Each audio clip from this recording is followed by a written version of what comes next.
খসড়া ভোটার তালিকা প্রকাশ হয়েছে, তারপর দীর্ঘ এদিক ওদিক হোয়াটসঅ্যাপ মেসেজ, নানা রকম নিয়মের অদল বদল, এইসব করে ইলেকশন কমিশন এখন হিয়ারিং শেষ হওয়ার পরে এইসব কথা শোনাচ্ছেন।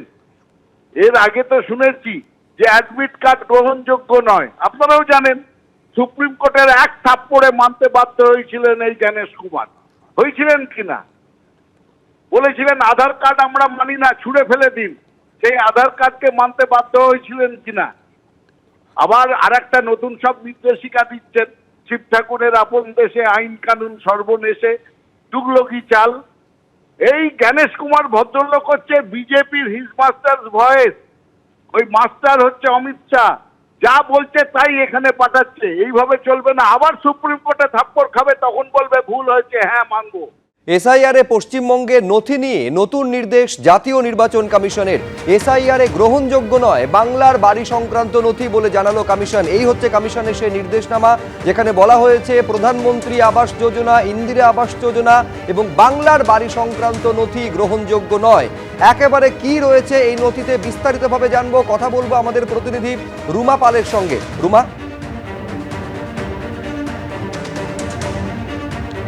জানিয়ে রাখি যে এই তিনটি যোজনা, যেখানে বলা হচ্ছে প্রধানমন্ত্রী আবাস যোজনা গ্রামীণ, ইন্দিরা আবাস যোজনা এবং বাংলার বাড়ির স্কিমের যে অর্থ সাহায্যের যে অনুমোদন পত্র, সেটা গ্রহণযোগ্য নয়।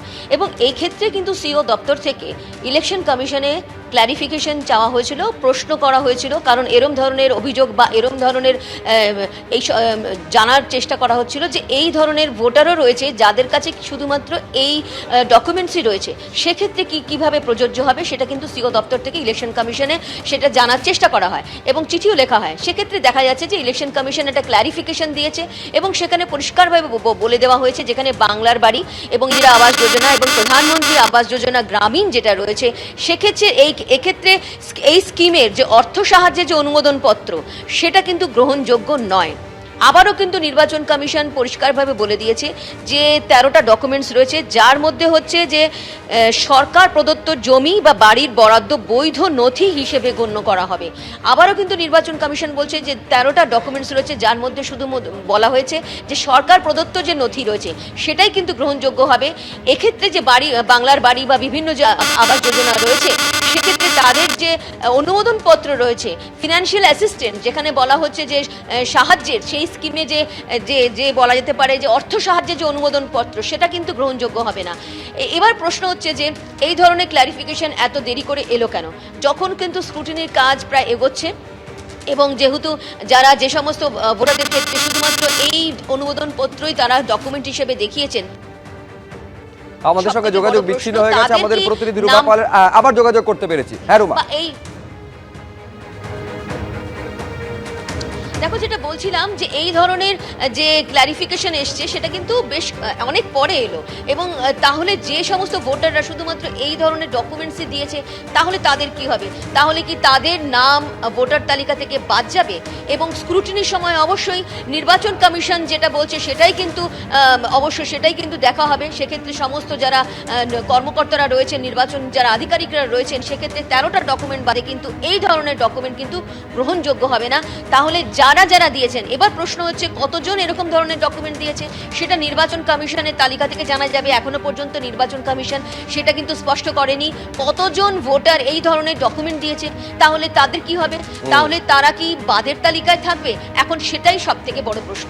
বেশ রুমা, তুমি আমাদের সঙ্গে থাকো। এই যে তিনটি আবাস প্রকল্প, তার মধ্যে বাংলার বাড়ি রয়েছে, ইন্দিরা আবাস রয়েছে এবং প্রধানমন্ত্রী আবাস যোজনা গ্রামীণ, এই তিনটি আবাস প্রকল্পের ক্ষেত্রে যে অর্থ সাহায্য সংক্রান্ত অনুমোদন পত্র বা নথি, এটাকে এসআইআর এর ডকুমেন্ট হিসেবে গ্রহণ করা হবে না বলে স্পষ্ট জানিয়ে দিল জাতীয় নির্বাচন কমিশন।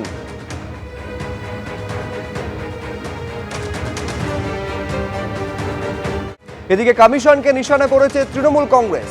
সোশ্যাল মিডিয়া পোস্টে বলা হচ্ছে অন্য রাজ্যের ক্ষেত্রে এসআইআর এক ধরনের নিয়ম আর পশ্চিমবঙ্গের ক্ষেত্রে অন্য নিয়ম। বিজেপির বি টিম হিসেবে কাজ করছে জাতীয় নির্বাচন কমিশন। জাতীয় নির্বাচন কমিশনের একটাই লক্ষ্য, নাম বাদ দেওয়া, এই বলে আক্রমণ শানিয়েছে তৃণমূল কংগ্রেস। সুপ্রিম কোর্টের নির্দেশিকা মানছে না জাতীয় নির্বাচন কমিশন বলেও আক্রমণ। ফলে বুঝতে পারছেন একেবারে জাতীয় নির্বাচন কমিশনকে বিজেপির বি টিম বলে কটাক্ষ করেছে তৃণমূল কংগ্রেস। সোশ্যাল মিডিয়া হ্যান্ডেলে পোস্ট করা হয়েছে তৃণমূলের তরফে এই কথা বলে যে অন্য রাজ্যের ক্ষেত্রে এসআইআর এ যা নিয়ম পশ্চিমবঙ্গের ক্ষেত্রে সম্পূর্ণ অন্য নিয়মে এগোচ্ছে জাতীয় নির্বাচন কমিশন। বিজেপির বি টিম হিসেবে কাজ করছে তারা, একটাই তাদের লক্ষ্য নাম বাদ দেওয়া। এমনকি সুপ্রিম কোর্টের নির্দেশিকা সেটাও মানার প্রয়োজন বোধ করছে না জাতীয় নির্বাচন কমিশন।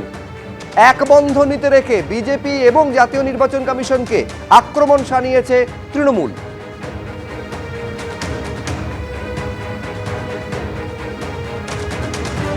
এবিপি আনন্দ এগিয়ে থাকে, এগিয়ে রাখে।